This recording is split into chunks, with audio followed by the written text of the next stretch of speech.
Just by way of introduction, as Pauline just mentioned, my name's Brian Farley.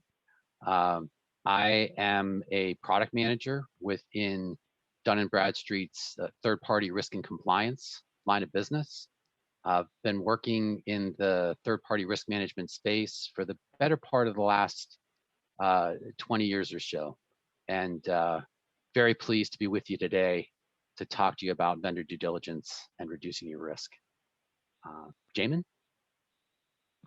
Thanks, Brian. Hi, everyone. Jamin Desai, Operating Manager for our third-party risk management suite of solutions here at OneTrust.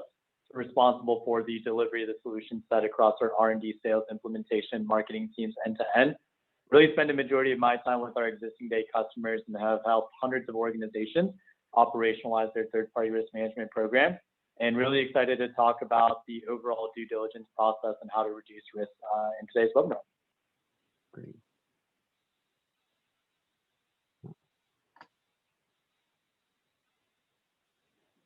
Okay, got a little bit of a delay on advancing the slides there. So hopefully we've COVID proofed. I've got my dog in daycare. I'm sequestered in the basement, and we'll hopefully have limited interruption here as we speak.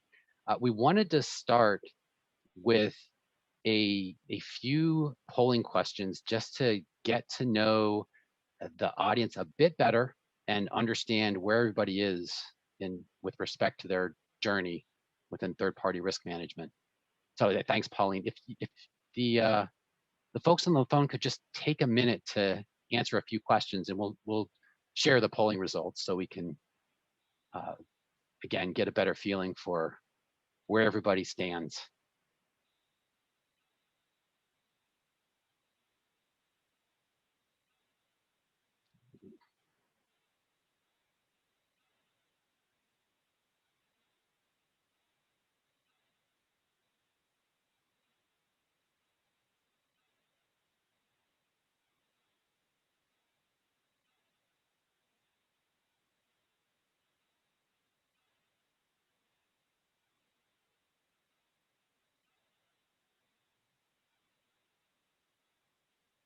Pauline, are the questions live? People are submitting their answers. About half Great. of the people have started to submit the answers to their polling questions. Great, thank you.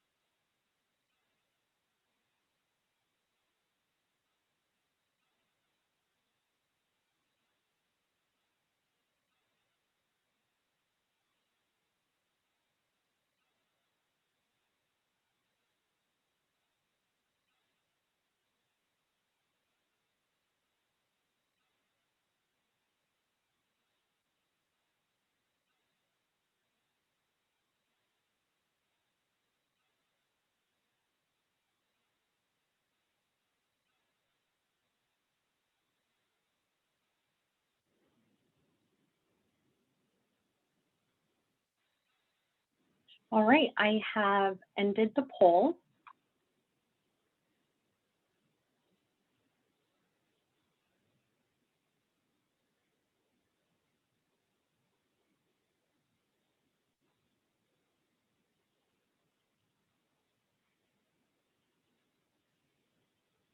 I'm going to pass it back to you, Brian. Okay, are we able to share those answers out to be a display to the audience? Sure. Yeah, that'd be great. There you go. There you go. Okay. So yeah, I briefly wanted to review this. Look, what do we see? Yeah, onboarding takes too long. Okay, very, very common complaint. Difficulty monitoring third parties after onboarding. Yes, yes, very commonly encountered as a problem. Okay. A few here with about a third with problems getting third parties to respond, difficulty coordinating among departments, but it seems like the big ones here are the length of time and difficulty monitoring after the onboarding has occurred. Interesting. And satisfaction with it. Yeah. Okay. This is actually pretty positive, to tell you the truth. I had expected this to be more of a neutral or somewhat dissatisfied type of answer. So it seems like we're doing a reasonably good job out there, which is good to know. Okay, great. And most people have their solution in place, or the majority. So perfect. Good to know. So thank you for that. Appreciate you taking the time and setting the context for us. We'll cover a bit about the need for third-party risk management and what's driving it, as well as the approach for handling third-party risk management. After those two areas, we'll get a little bit into the OneTrust solution and what Dun Bradstreet offers through the OneTrust platform. But the bulk of our time is going to be spent on those first two questions of what's driving the need for improved third-party risk management, and how do we go about addressing it as an organization? So Jamin, I'll turn to you to start. Yeah, absolutely. So we all know that third-party risk management isn't a net new concept, and it's not as though organizations just started doing third-party risk management. But we've seen a large uptick in terms of the focus that organizations have, as well as just their initiative to have a third-party risk management program in place.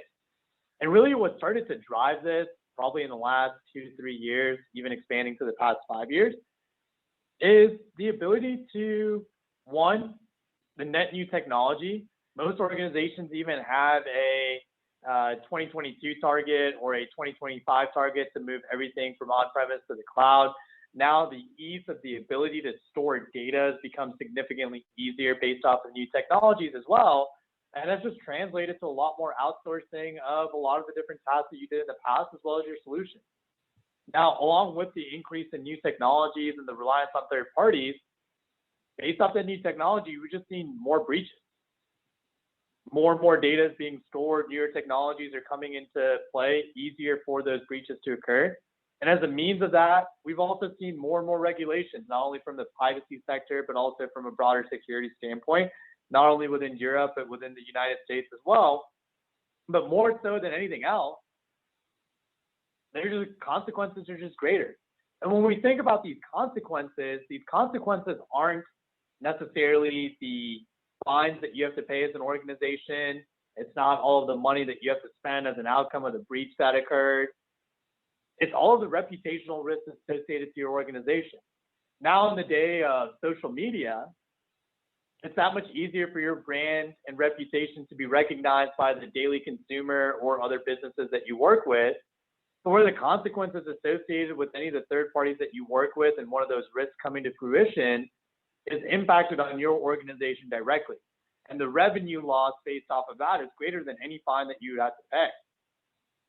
And lastly, just the market disruptions. I think we all saw it over the course of the last year. Again, this is on a very large scale when we think about the pandemic and the association of that of the third parties that you work with, their ability to still deliver on their products or services, or their financial viability, or what the risks exposed to them were with them moving to a remote-based approach for organizations that didn't necessarily have it before. Again, that's at a broad, high-level scale, but we can think of smaller impacts, whether it's natural disasters, disruptions based off a specific country that you operate in, et cetera, that really kind of drive the need to have an organized third-party risk management program within your organization. Yeah. Thank you. And yeah, I think just picking up on that market disruption, the obvious one for the past year plus is COVID. A recent Fortune survey indicated that 94% of the Fortune 1000 had expressed experienced some kind of supply disruption linked to COVID. So disruptions are a fact of life, and we're really feeling that today. And then picking up on the point of regulation, there's also non-regulatory pressure, right? There's increasing pressure from consumers and potentially from other businesses for organizations to show that they're socially responsible. So those types of criteria have sort of entered into the spectrum of risk that organizations are trying to control when they're thinking about relationships with third parties. So there's quite a bit at play here. And I think underlying the entire trend toward more third-party risk management solutions in the space is just greater reliance on vendors overall. This cited 75,000 supplier portfolio example here that's obviously, it's a large supplier portfolio, but not among the largest. Hundreds of thousands of suppliers is not necessarily out of the question, given the size or the particular industry and organizations in. And then with these increased number of supplier relationships, you've also got the fact that many of these suppliers are performing tasks that are far more sensitive than they might have been in the past, and sharing data, sharing confidential data. So the increased role of suppliers in areas of an enterprise that were, I think, previously thought of as internal or maybe too strategic to have a supplier involved in has really started to increase the stakes with respect to third-party risk management.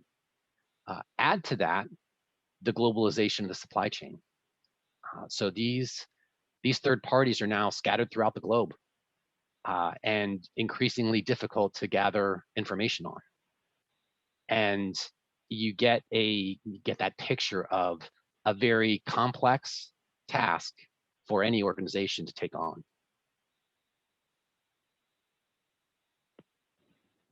So that's really what's driven third-party risk to the forefront. So based off a survey that we did across hundreds of companies, a little upwards of 91% said that third-party risk management is really either a growing focus or strong focus for their organization in terms of operationalizing their third-party risk management programs within kind of their baseline moving forward. So with that being said, would now like to kind of walk into what that life cycle looks like as an outcome of what some of these organizations are doing and some of the best practices that we see within organizations today. Great. So as you can see, we've broken the life cycle into 5 key segments. Onboarding vendors, so that initial step of verifying identity and the fundamental credentials of the vendors in question. Second being assessing and reviewing. This is potentially highly complex, right? A lot of different actors within the organization carrying out different aspects of a review of a particular supplier. So the workflows and the handoffs in between different personnel, different departments really come into play in this cycle, or this piece of the cycle. Mitigating risks. So getting to the point where we've identified, well, what are the potential risks of working with the supplier and how do we work with them? How do we handle those as an organization? Fourth, reporting and visualization. This is key because third-party risk management so frequently turns out to be a form of triage, right? It's nearly impossible to monitor everything all the time, to look at every supplier all the time. What really has to happen is you have to have a view of the portfolio, the highest risks within it, the specific suppliers that you might need to address issues with. And you need a presentation of that portfolio that is intuitive and that shares that most important information up to you. So that reporting and visualization piece is critical. And then finally, monitoring and offboarding. And this, the monitoring component obviously was cited as key with the group today.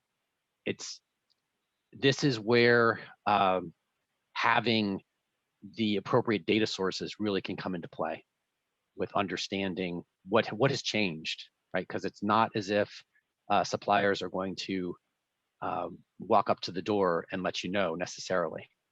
So it's very important to have good, strong data sources in the monitoring component.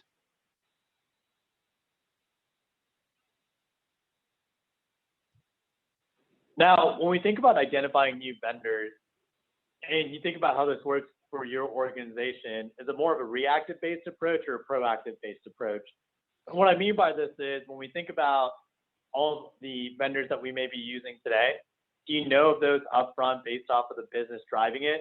Are you getting ad hoc emails from the business that essentially indicate that there's a respected vendor, third party that they want to work with?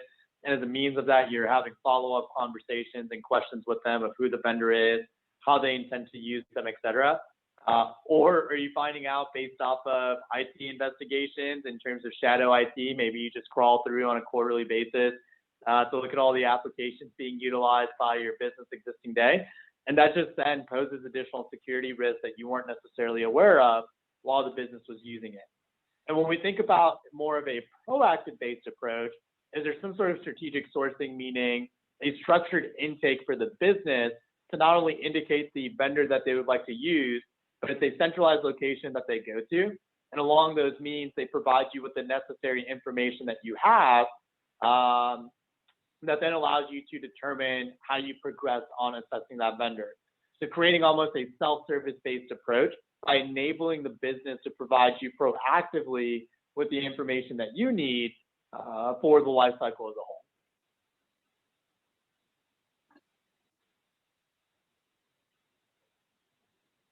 Great, thank you.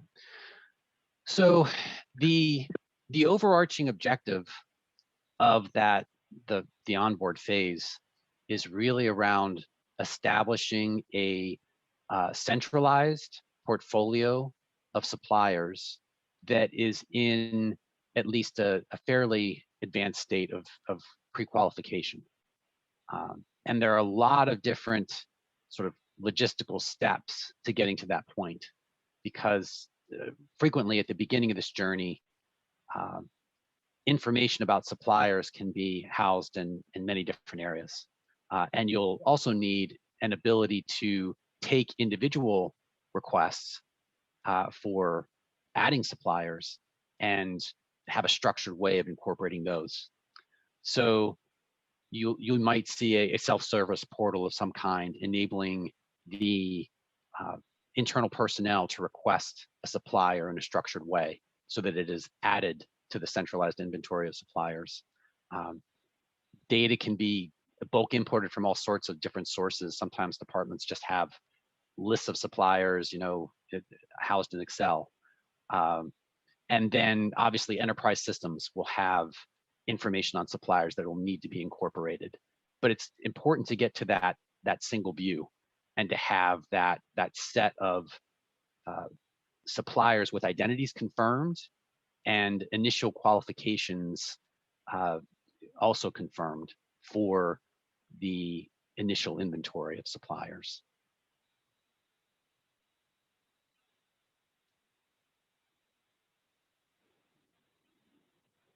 Yeah, and when we think about some of those challenges associated in terms of the different assessments, most organizations have their own customized assessment or set of questions that are being utilized to assess their respective vendors.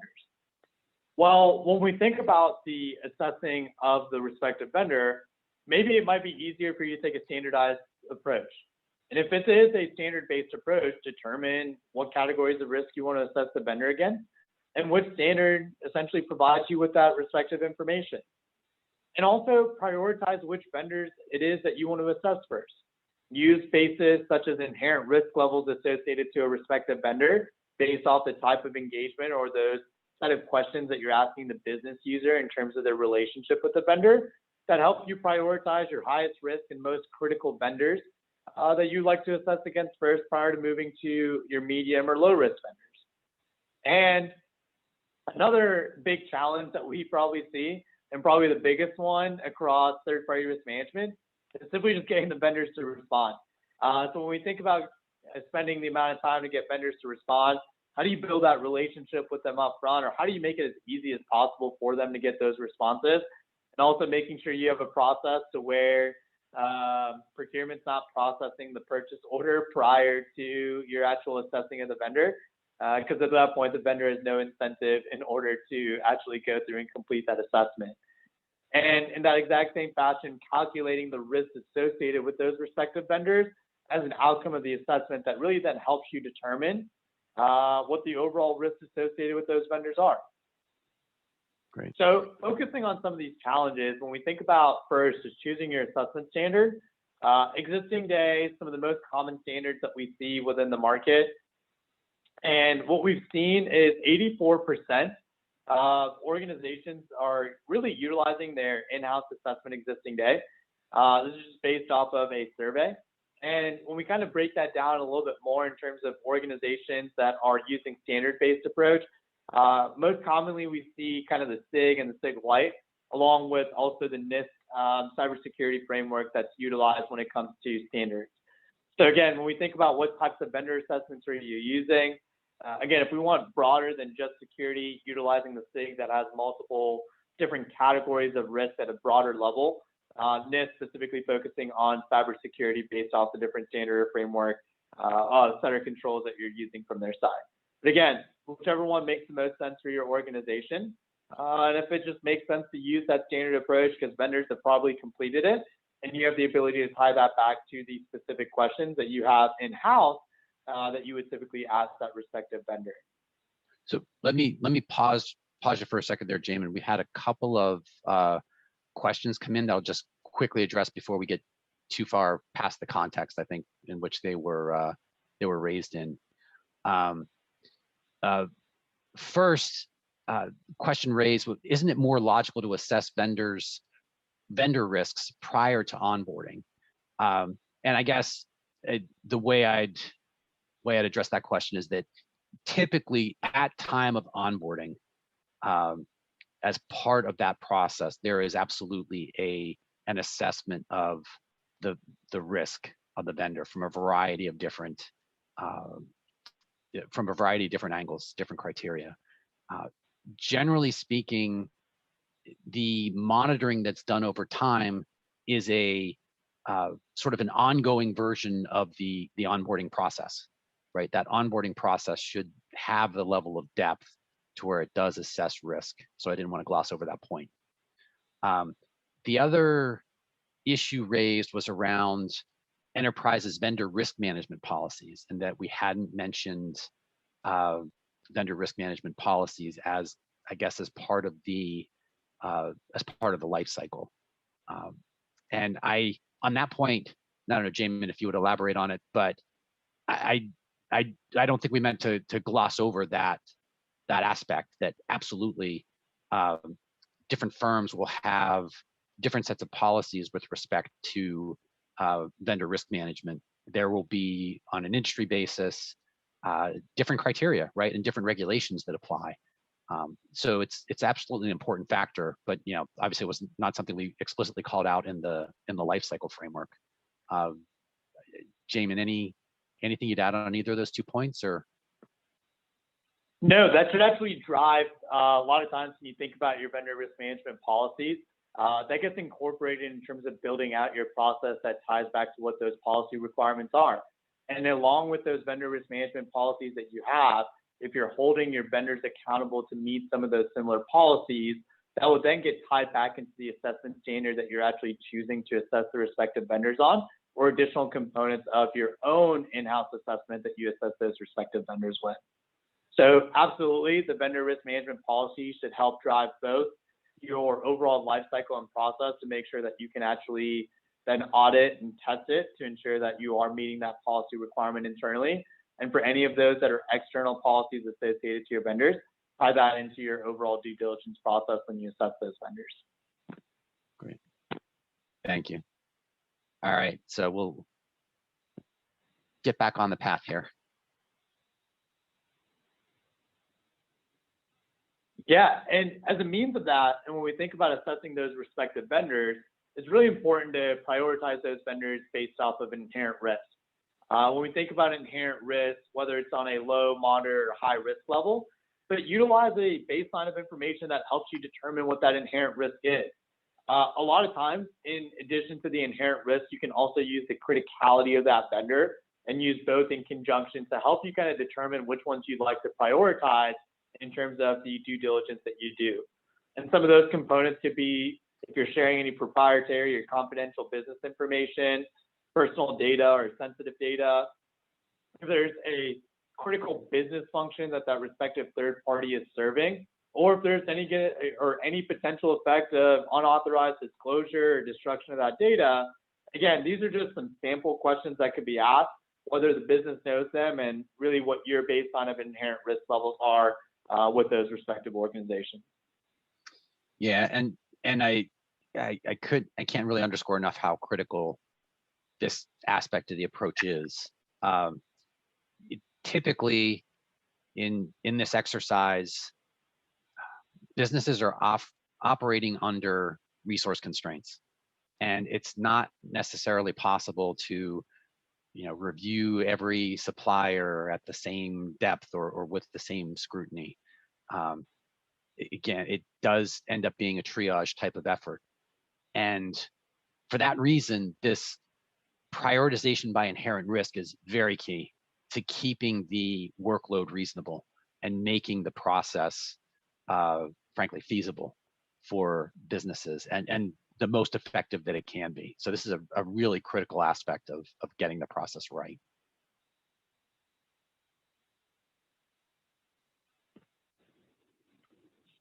And something else that we've seen is when we think about third-party risk management, it's essentially organization assesses vendor. New organization assesses the exact same vendor. So when we think about this concept, it's really just an exchange of information between one party and the other. So we've seen kind of a trend in terms of a community-based approach through third-party risk exchanges, where businesses request access to completed assessments via those exchanges, and the vendors are completing those assessments into the exchange.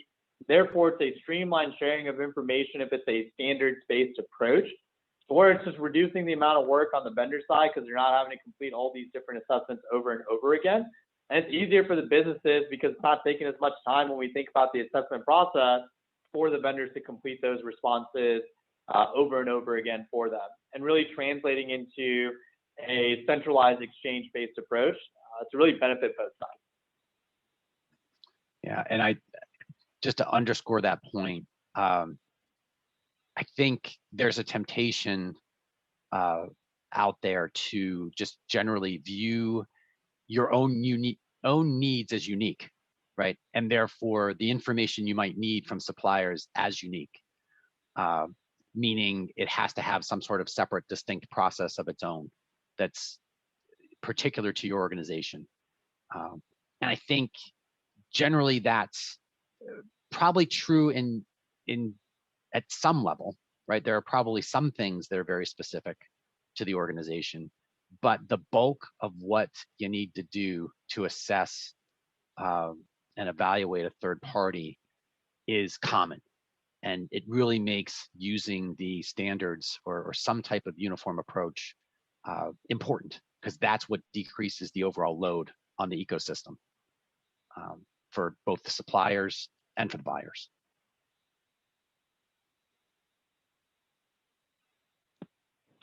And along those lines, when you think about the different vendors that you're assessing, important to really standardize across the different risks. And when I say that, what I really mean is it allows you to then actually do a apples to apples comparisons across your vendors.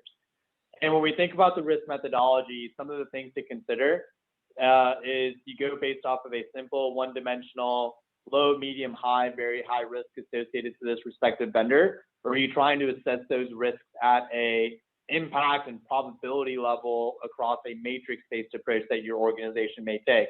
Again, this may change year over year, and that's perfectly okay based off what your organization is trying to do existing day within your program. And in addition to that, having the ability to have risk formulation.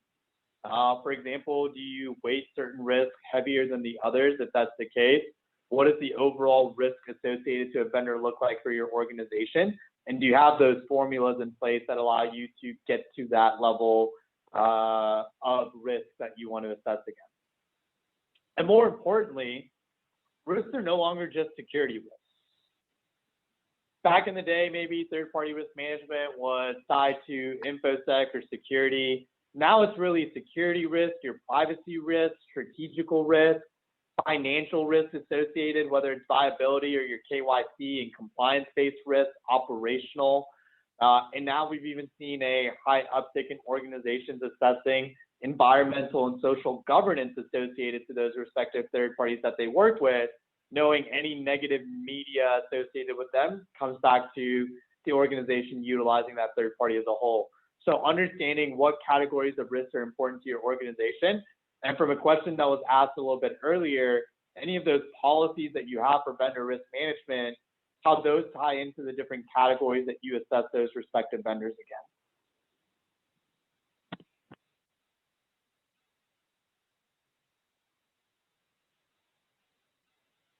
And when we think about those individual risks that you are flagging, we've seen a 50-50 split in this within the market, where certain organizations will go through risk mitigation efforts with their respective vendors and essentially give them a chance to mitigate some of these risks to work with them. Others we've seen make their decision as an outcome of the risks that are present existing day with that respective vendor.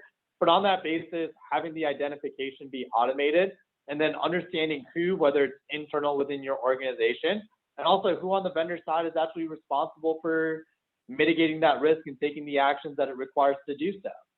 And when we think about those actions, having remediations that are proposed, and also understanding that at certain times, vendors are simply going to want an exception because they're not going to be able to mitigate that risk, and having approval workflows as an outcome of that to really work with the business to understand if we still want to onboard this vendor or not. And as the outcome of those results, whether it's been retained or rejected, or if it's been reduced as a whole, having the ability to go through that workflow, then have the outcomes be easily reportable for audit purposes moving forward.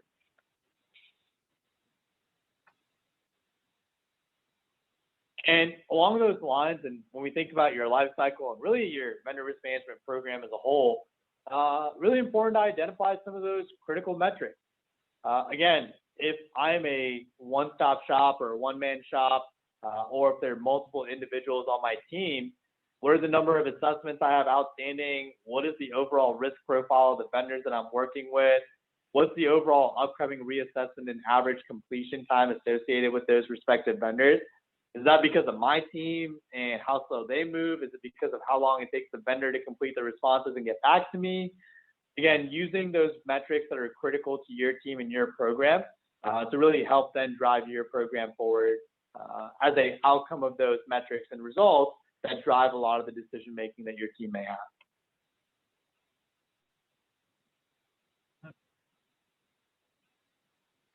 And to kind of summarize what we just walked through, and when we think about that third-party risk management lifecycle, first we think about onboarding of those vendors. And I did see another question in the Q&A that was referencing, isn't it more logical to assess vendor risk prior to onboarding? When we think about the onboarding, the way we're using the term onboard here, this onboard term is more associated to business that's either selected or gotten to a specific list of vendors that they would like to use. And onboarding is in the sense of assessing that vendor before you've made a go, no-go decision with them.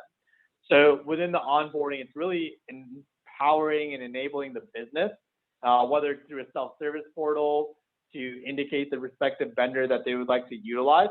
And along those lines, provide you with the baseline of information that helps you determine your assessment approach, and centralizing the intake of all the vendors if they're going to other systems where they identify these vendors via integration. And as an outcome of that, having inherent risks that are automatically calculated that then allow you to determine based off of what workflows do I want to assess this vendor with, what's the specific assessment that I like to utilize, and also if you're utilizing the exchange-based approach that streamlines this process for you. Regardless, as an outcome of those responses provided by the vendor, having risks that are automatically flagged for you to then go through the risk mitigation lifecycle. If you take a controls-based approach, having the ability to then go through treatment plans associated with those respective controls to mitigate those risks, and having those risk ratings for you to have a evergreen and real-time understanding of the risk posed to you as an organization based off the third parties that you work with.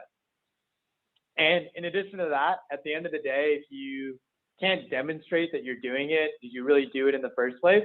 Having the ability to report and visualize, not only from the audit trail standpoint, but also performance metrics of your organization and your team based off those critical metrics that we indicated, that really then help you drive your program forward and what requirements that you have as a whole.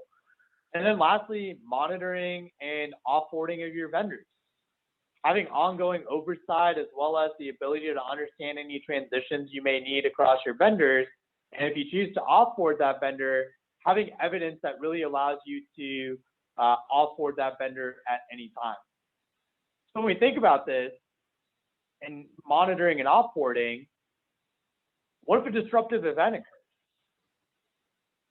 We talked about some of those disruptive events earlier in terms of things that are driving third-party risk management in organizations. In the case of a disruptive event, is your team ready or are you prepared to kind of go through this due diligence process with the respective vendor?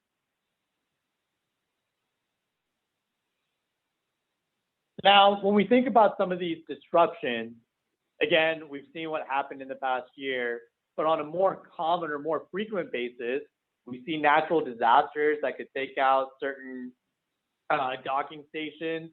I think we actually just saw this a few weeks back, maybe not a natural disaster, but transportation failures with the Suez Canal that was blocked that caused delays in terms of products and goods that were guiding to respective organizations. If there's geopolitical instabilities or price hikes associated to the products or goods that you utilize in your manufacturing plants, if there's a health crisis or if there was a data breach or if changes in laws and regulations occur that change your relationship or your ability to have a relationship with that respective third party. And also to go back to kind of the feedback from the audience earlier, if you have policy changes internally that require you to make fundamental changes of how you're managing your third parties or what you need information-wise from those third parties. Yeah, and I'll date myself a bit here, but for those of you who remember Gilda Radner on Saturday Night Live doing her Rosanna Dana character, this is the "it's always something" slide, right? Because it is always something, and I think the last month illustrates it better than most.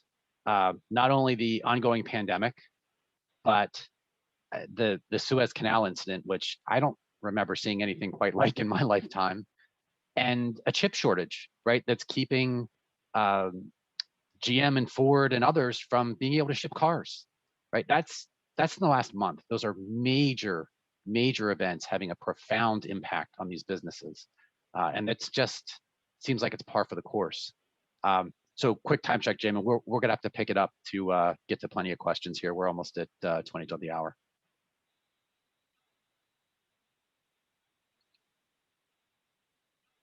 Okay.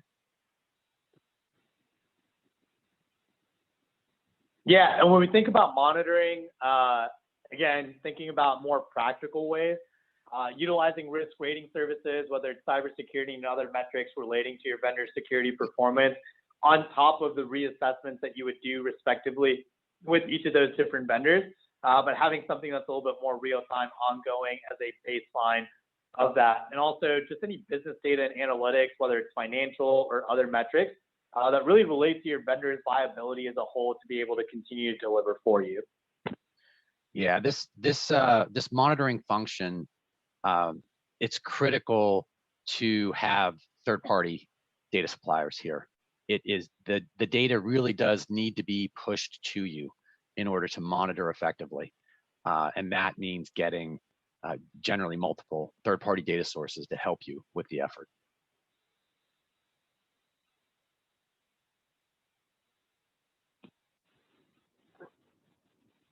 Great. So I think we'll gloss over this very quickly, but in terms of OneTrust and what we provide for our organization, really take a two-pronged approach. And what I mean by that is for businesses and organizations that assess their vendors, we have two modules. First is our third-party risk management module that really helps automate your workflows from onboarding to offboarding, inclusive of that business intake that then automatically drives the inherent risk, that then allows you to conduct those vendor risk assessments and go through a risk mitigation effort, all of which then get included in a out-of-the-box report as well as your own customized report to streamline that process. And secondary to that is our third-party risk exchange, which allows you to prioritize vendors with a auto inherent risk score. And in addition to that, you get access to completed risk assessments based off industry standards that vendors have done in the past, so that you're not having to spend time getting that information. And given it's a community-based approach, you receive reviewed and updated assessments over the course of the year. And understanding a majority of the time is spent in terms of the vendor's responses, we actually created a tool that's free for all organizations to use that are vendors themselves, where they can complete and share all their standard assessments and also manage all of their incoming assessment requests that they have. And lastly, if they're doing the work, create and share a vendor trust profile, not only with our customers, but with any of their customers, regardless of the tool that they're using. And understanding that there's still lots of custom questionnaires that vendors receive, we actually created a questionnaire response automation tool for those respective vendors that allows them to auto-complete any incoming questionnaire that they receive based off of questions that they've completed in the past, streamline their workflows to manage all of their incoming requests from their customers and prospects, and also continuously train their answer library, which uses our AI and machine learning to automatically respond to those answers to really streamline the process for their vendors, really holistically solving for third-party risk management from both sides. Great, thanks. All right, and then turning to the Dun Bradstreet data integration within the OneTrust platform. Just first, a quick setup. Incomplete data, and we've done as a company many studies on this. Incomplete data is common. Inaccurate data is common. It drives additional work for certainly within third-party risk management for multiple departments who are part of the assessment process, and that drives costs, right? So there's a direct link between the accuracy and completeness of data and cost. And the solution we've jointly put together within Vendorpedia leverages Dun Bradstreet's API, D&B Direct Plus, to deliver a core data set, which is identity information, as well as the financial risk information I think that we're probably best known for.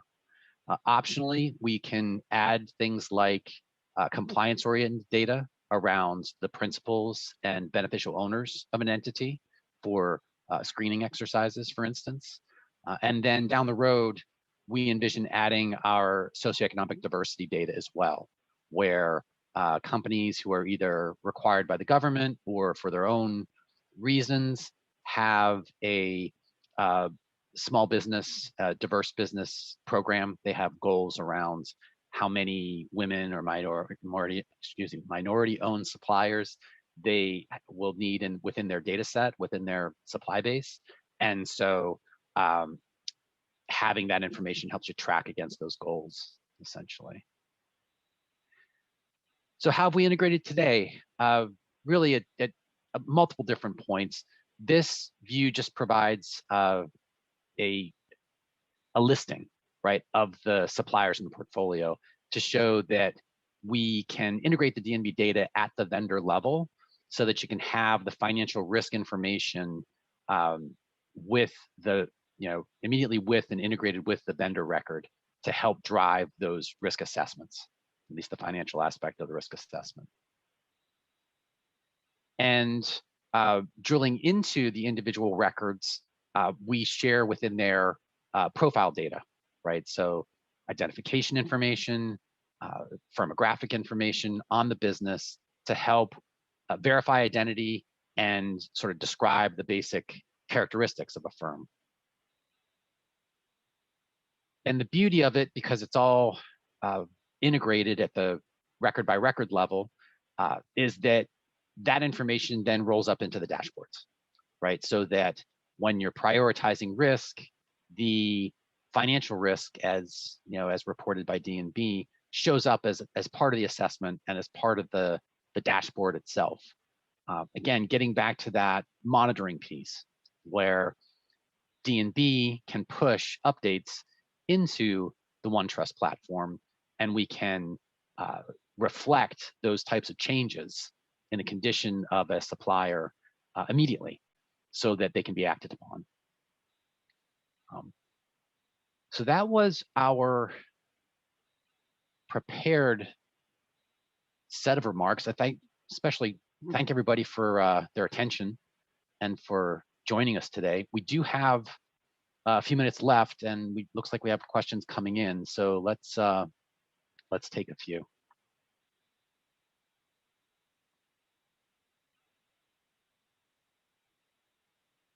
Okay. So first and foremost, housekeeping question around, will we share the presentation? I believe we can easily share the presentation, so we'll take that step and we can share it out to the participants on the call. And then in terms of the automated nature, the question arises here, what percentage of a vendor portfolio can be automatically approved? And how does that impact, so what kind of time savings can you expect to get from those sorts of activities? I'll take a crack at this, and then Jamin, kind of turn it to you for your thoughts as well. I think the first thing I'd cite is that it might be better to think less about automating an entire vendor assessment than it is to break it into its pieces so that the individual departments, the individual actors along the way have either decision rules, or you saw some of the features of the Vendorpedia product that help with the sort of learning over time. But so for instance, from a financial risk perspective, at Dun Bradstreet, we have clients who will just set thresholds of risk scores, and any high risk business, depending on the degree of that risk, would either be sort of rejected outright as a supplier, or sent into a deeper due diligence review process around its financial state. Whereas other organizations with lower risk would essentially clear the process immediately. I think and again, it's not necessarily a vendor metric, but it's an automation metric for a particular piece of that vendor review. I think it's healthy to think about each of those steps and to think about how to automate the steps, because in general, it's not necessarily about automating the entire vendor review so much as it is automating as many of the individual steps as can be done effectively. Jamin, any thoughts on this, or? Yeah, and when we think about automated scoring tool, just think about the information that it's providing you, right? For example, if it is a financial screening tool that you're using in terms of the automated scoring, more than likely there isn't additional in-depth assessments or information that you need to where you can use that as a reliant score. If it's a privately held company, you're probably going to have to do the due diligence. You can't just use that automated scoring, but it always should go in conjunction with the due diligence that you have to do as an organization, whether it's via an assessments-based approach or an audit-based approach that you do directly with that respective third party. So I think both of those go hand in hand.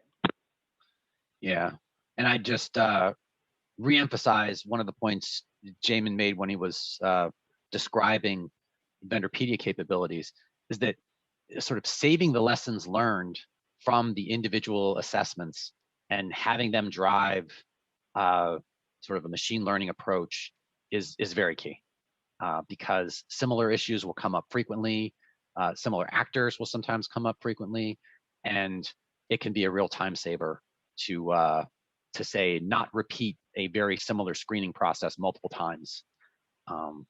It's a big deal in becoming more efficient. Okay. Next question came in. European banking authorities guidelines have put a big burden on ongoing vendor risk management. Did you customize your services to meet these guidelines?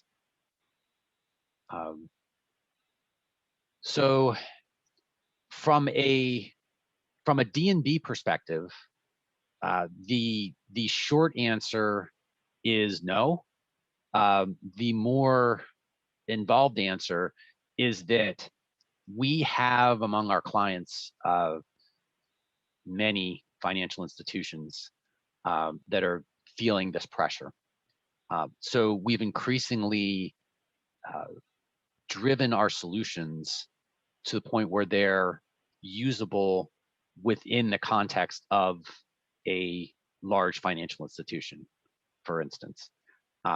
It's a sort of a journey for us of improvement over time, and it tends to trickle down into the overall product for what we call the quote unquote corporates, right? So firms that aren't financial institutions, that are sometimes not as heavily regulated as the banking sector. So a lot of and you see the solutions from the banking sector crossing over into the corporate space. So I think it's true that these additional guidelines drive the market in a lot of ways, and where it's going, and where the solutions in general have to, sort of meet the standard. So it's a place where increasingly the players in the market will serve one way or another. Jamin, thoughts on financial institutions and vendor risk management? No, there are very specific requirements that the European banking authorities provided in their guidelines in terms of not only your program, but what else to assess against those respective vendors and tied to anything that you outsource. We did put together specific templates in the OneTrust platform associated to the EBA's guidelines that we have other financial institutions utilizing from our side. But anytime there's new laws or regulations that are driven, we have an in-house research team of over 40 individuals that manage this globally, that not only make that content available within our tool, but also any operational changes within our platform as an outcome of any of those regulatory updates or changes. Great, thanks. Okay. At this point, I don't see more questions in the queue. I guess we'll give everyone a minute to see, going once, going twice, if there's more we can address.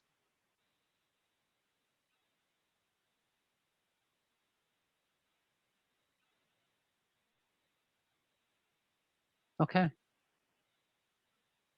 Well, to close things up, we actually, first and foremost, want to thank everybody for their attendance, for joining us today. Appreciate your time greatly. And we do as well have a survey, brief survey, a few questions here at the end, that if you'd please spend some time filling this out, would be great. One, just to get feedback on the presentation overall and how we might do better, and two, to get your thoughts on the solutions we briefly presented. But again, appreciate your time, and please take a few minutes to fill out the post-webinar survey.